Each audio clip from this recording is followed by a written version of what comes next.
What's up, guys? This is Kyle from Wax Museum. I hope everyone's doing well. I got a little different setup tonight just because things have been kind of hectic. I didn't have a lot of time, but I still wanted to show off a couple of things that I got in the mail this past week.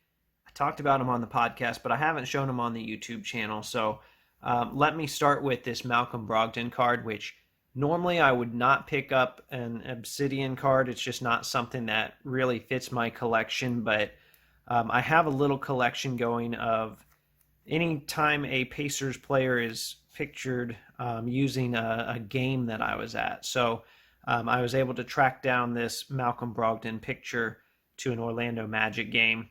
And just a little trick with some of the recent Panini cards, even if you can't tell on the front what game it's from, if you go to the back, you can find it. And then you can go on Getty Images and find the exact same image, which is what I did. So when I found out this Obsidian card was from that game that I went to in, I think it was April, that's when this game was, well, I had to have it. So instead of getting the base card, I found the gold on eBay for like, I don't know, 10 or 12 bucks. I decided, yeah, let me go ahead and get the gold. Kind of a weird looking card. Doesn't have the same gold effect that a lot of other cards do. In fact, this is the best it's ever looked with it being under this light. But just in normal lighting, it doesn't look very good. But happy to have it either way because it is a gold that fits my collection.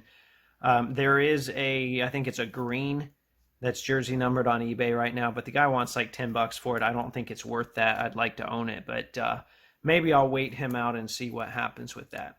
All right, here's the big one here. This one's kind of cool. This is a Reggie Miller Topps Pristine Sweat and Tears towel card, authentic game used NBA playoff towel card.